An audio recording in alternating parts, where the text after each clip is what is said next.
We're making sure that we're not obligated to the inmate, that we're not dependent on the inmate. But that's why we're put in this position. We have to be better than them. Because if we don't respect ourselves, we can't expect the public to.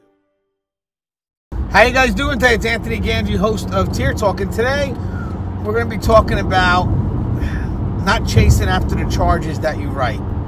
Basically, don't take it personal if an inmate beats a charge or beats an infraction that you wrote them up for. And it's important that we cover this because I don't want us to be stressed in our career. I don't want us to get emotional and have that emotion mess with our professionalism. And this was advice that was given to me a few years into my career because I would go into the unit trying to follow up on the charges that I've written, only to find out that the inmate had beaten the charges. And then, of course, you're getting frustrated and you're making all these phone calls wondering what the hell happened, and the inmate's watching everything, all of this, and they're smirking, they're laughing. So one officer saw this going on, a senior officer, and explained to me, he said, hey, listen, don't kill yourself over this. Use this as a way to learn. If you're going to follow up on the charge, don't follow up because it's personal. Follow up because you want to know how to make yourself better when writing the charge. So when I come back from our sponsors, I want to talk about the importance of not making this personal, and then why some charges may get thrown out.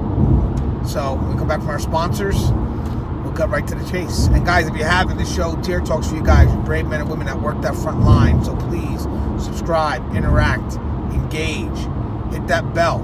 That bell's going to notify you every time I post a video. I stand by for our sponsors. I wanted to attend a university that had an intelligence program. I wanted to look at problems different. I wanted to increase my critical thinking abilities. AMU offered those avenues to expand. Obtaining your degree as an adult, you're actually paying yourself and investing in yourself. You can't put a dollar on it, it's priceless. It's something that can never be taken away from you. American Military University. Learn from the leader.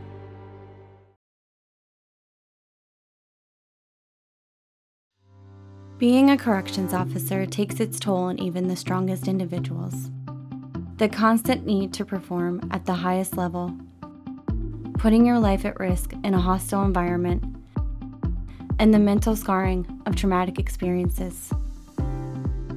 31% of corrections officers show symptoms of PTSD, and 66% of people with PTSD also suffer with a substance abuse problem. The Transformations First Responders program is specially designed to help veterans and officers heal from the grips of addiction and PTSD in a comfortable, supportive, and serene setting. You are not alone. If you have questions about the services we offer, give us a call at 866-762-8454 to get more information on this affordable and life-changing program. Thank you guys for listening to our sponsors. I think this is a very good topic today, talking about how we shouldn't get emotional when writing up an inmate. I'm talking about minor rule infractions.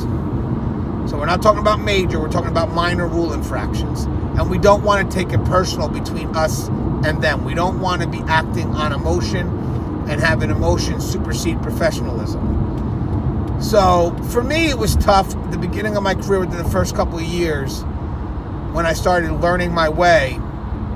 If I wrote up an inmate, I felt that it got to that point where I had to write up the inmate. Because I wasn't chasing inmates for every little thing.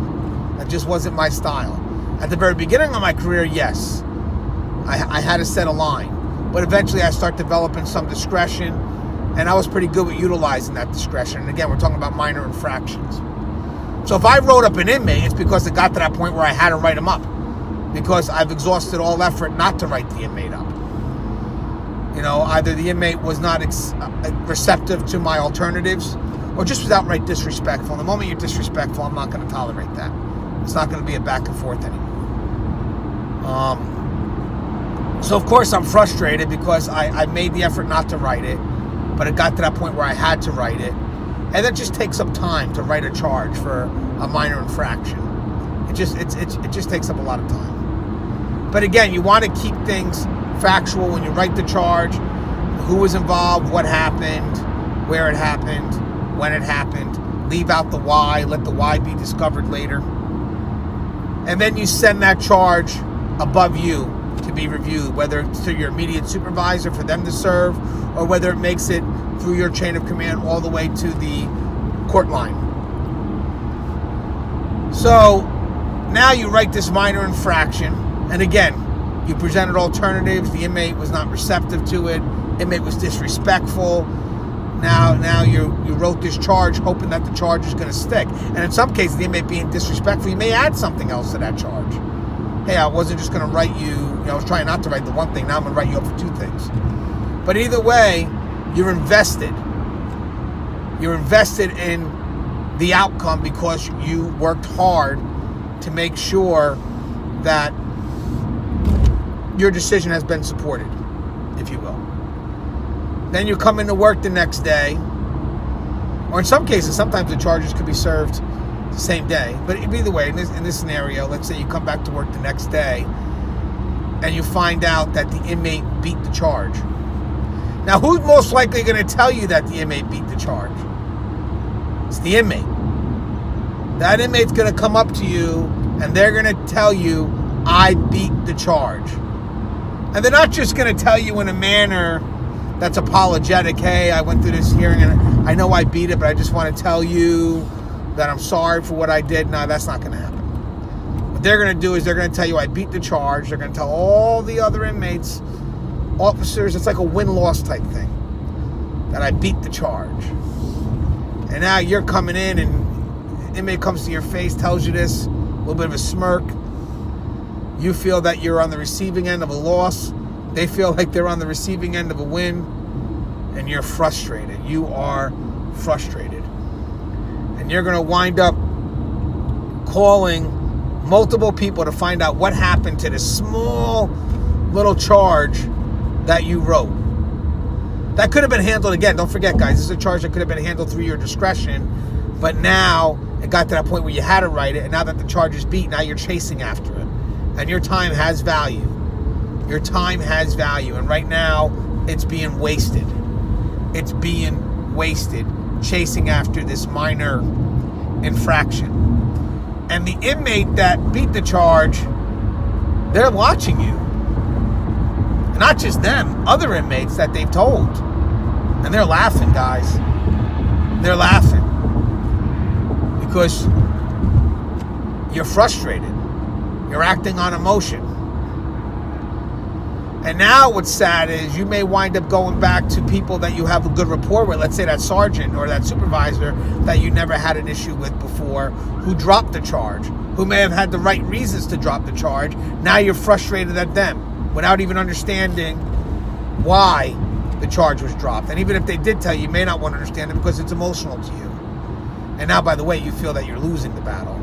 So the only way that you feel that you're going to step ahead is fighting to get that charge to stick. But unfortunately, that's a done deal. Inmate's been heard, it's done. There's no way you can go back and change that. Now, what's going to happen here, and I know, guys, that we can get frustrated at people that just throw away the charges because we feel that they're more in favor with the population. But I'm talking about if all sides are professional. Okay, I'm not going to go back and forth about talking about the changes that we're facing because I know those changes happen. And I know that we're dealing with that right now. But I want to talk about when we're dealing with professionals and they're doing things for the right reason. So anyway, two things are going to wind up happening here after you get frustrated that your charge has been thrown out. One thing is that you may wind up writing this inmate up for every little thing. Every little thing. Just to try to reestablish a sense of control. Not realizing that at this point you're losing that sense of control. And you may also be losing your credibility as those charges travel up. Or the other option, you may just get frustrated and not write anything anymore.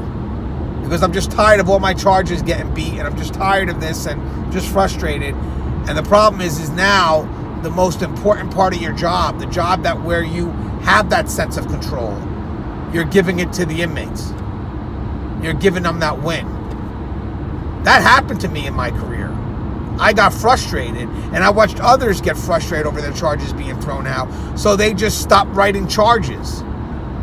And it was this one senior officer that says, don't do that. Don't let that get to you. Because either way, if you stop writing charges or if you start overwriting charges, you know, especially after that one inmate, to chase that one charge, you're going to lose not only your sense of professionalism, but you're going to lose your sense of control, and the inmate gets the victory. Do not give the inmate the victory. If you're going to chase after a charge, it's because you want to learn from it. What could you have done better to make sure that that charge stuck? You can do that, and then once you get the information, improve. But you don't want to make it personal. You don't want to make it personal, because at the end of the day, the inmate wins, and that's the key. As always, guys, the show is Tier Talk. Please, if you haven't, please subscribe, interact, engage, comment, hit that bell. That bell's going to notify you every time I post up a video. As always, guys, stay safe.